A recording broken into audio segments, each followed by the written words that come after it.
ಮಕರ ರಾಶಿ ಮಕರ ಲಗ್ನದವರಿಗೆ ಹೊಸ ವರ್ಷದ ಹಾರ್ದಿಕ ಶುಭಾಶಯಗಳು.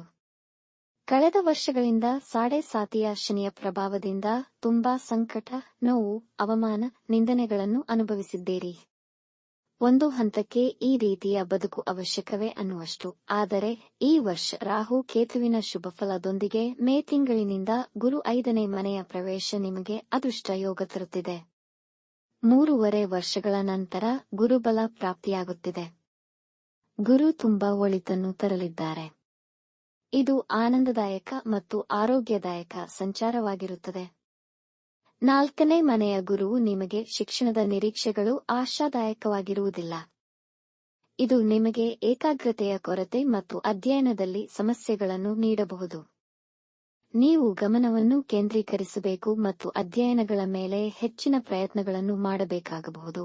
ರಾಹುಕೇತು ಸಂಚಾರ ನಿಮಗೆ ವೃತ್ತಿಪರ ಅಧ್ಯಯನಗಳು ಮತ್ತು ಸಾಮಾನ್ಯ ಅಧ್ಯಯನಗಳಿಗೆ ಅನುಕೂಲ ಮತ್ತು ನಿಮಗೆ ಹೆಚ್ಚಿನ ತೃಪ್ತಿ ಮತ್ತು ಅಧ್ಯಯನದಲ್ಲಿ ಪ್ರಗತಿಯನ್ನು ನೀಡಬಹುದು. ಮೇ 1ರ ನಂತರ ವಿದ್ಯಾರ್ಥಿಗಳಿಗೆ ಒಳ್ಳೆಯ ಸಮಯ. ಶೈಕ್ಷಣಿಕವಾಗಿ ಉತ್ತಮ ಸಾಧನೆ ಮಾಡುವಿರಿ. ಒಳ್ಳೆಯ ಮತ್ತು ಇಷ್ಟಪಟ್ಟ ಕಾಲೇಜುಗಳಲ್ಲಿ ಅಡ್ಮಿಷನ್ ಸಿಗುವುದು. ಸ್ಪರ್ಧಾತ್ಮಕ ಪರೀಕ್ಷೆಗಳನ್ನು ಬರೆಯುತ್ತಿರುವವರಿಗೆ ಮತ್ತು ಬರೆಯಲು ಇಚ್ಛಿಸುತ್ತಿರುವವರಿಗೆ ಇದು ಉತ್ತಮ ಸಮಯ. ನಿಮ್ಮ ವೃತ್ತಿ ಜೀವನದಲ್ಲಿ ನೀವು ತೃಪ್ತಿಯ ಕೊರತೆಯನ್ನು ಎದುರಿಸುತ್ತಿರಬಹುದು. ನಿಮ್ಮ ಕೆಲಸಗಳನ್ನು ಸಮಯಕ್ಕೆ ಸರಿಯಾಗಿ ನಿರ್ವಹಿಸುವಲ್ಲಿ ನೀವು ಬಹಳಷ್ಟು ಅಡೆತಡೆಗಳನ್ನು ಎದುರಿಸಬಹುದು.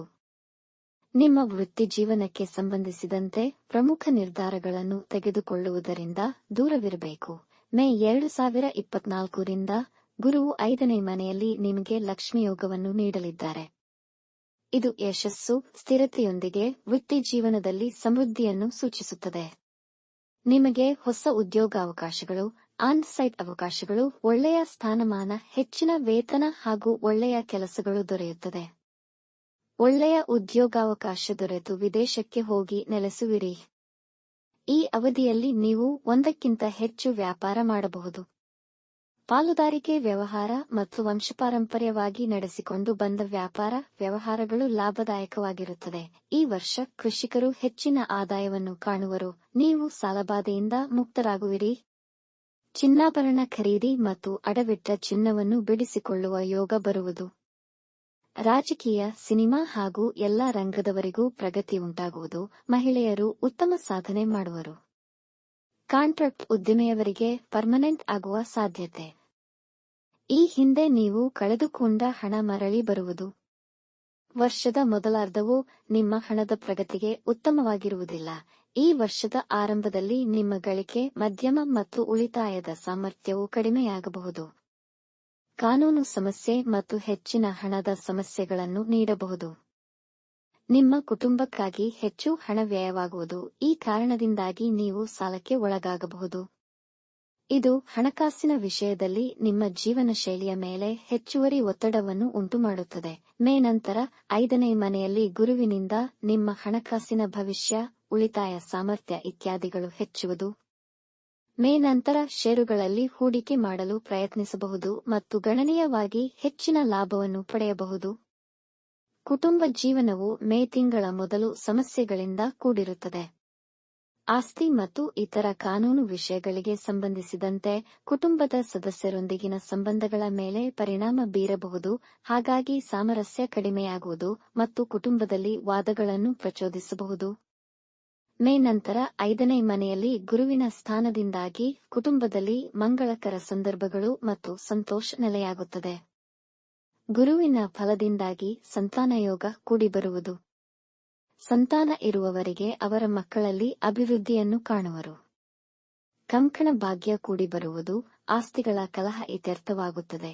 ಬಂಧುಗಳೊಡನೆ ಒಳ್ಳೆಯ ಬಾಂಧವ್ಯ ಮತ್ತು ಸಜ್ಜನರ ಸಹವಾಸ ಬೆಳೆಯುವುದು. ಹೆಣ್ಣು ಮಕ್ಕಳಿಂದ ಶುಭ ಸುದ್ದಿ ಕೇಳಿಬರುವುದು. ವಾಹನ ಯೋಗವಿದೆ. ವೈವಾಹಿಕ ಜೀವನ ನೆಮ್ಮದಿಯಾಗಿರುವುದು. ನಿಮ್ಮ ಕುಟುಂಬ ಸದಸ್ಯರೊಂದಿಗೆ ಸಾಂದರ್ಭಿಕ ಪ್ರವಾಸಗಳನ್ನು ಮಾಡಬಹುದು. ನಿಮ್ಮ ಆರೋಗ್ಯ ಉತ್ತಮ ಸ್ಥಿತಿಯಲ್ಲಿರುತ್ತದೆ. ನಿಮ್ಮ ಶಕ್ತಿ ಮತ್ತು ರೋಗನಿರೋಧಕ ಮಟ್ಟವನ್ನು ಹೆಚ್ಚಿಸಿಕೊಳ್ಳಲು ಧ್ಯಾನ ಮತ್ತು ಯೋಗವನ್ನು ದಿನಚರಿಯಲ್ಲಿ ಅಳವಡಿಸಿಕೊಳ್ಳಿ. ಮೇ ಮೊದಲು ಪ್ರೀತಿ ಮತ್ತು ಮದುವೆಗೆ ಉತ್ತಮವಾಗದಿರಬಹುದು. ನೀವು ಪ್ರೀತಿಸುತ್ತಿದ್ದರೆ ಮೇ ನಂತರ ಗುರುವು 5ನೇ ಮನೆಯಲ್ಲಿರುವುದರಿಂದ ಅದು ಮದುವೆಗೆ ಕಾರಣವಾಗಬಹುದು.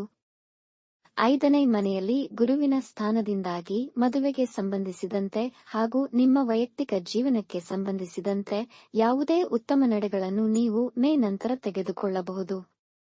ಪ್ರೀತಿ ಮತ್ತು ಮದುವೆಯ ಗ್ರಹವಾದ ಶುಕ್ರನು ಜೂನ್ 12ರಿಂದ ಆಗಸ್ಟ್ 24ರ ಅವಧಿಯಲ್ಲಿ ಪ್ರೀತಿ ಮತ್ತು ಮದುವೆಗೆ ಅನುಕೂಲಕರವಾಗಿದೆ.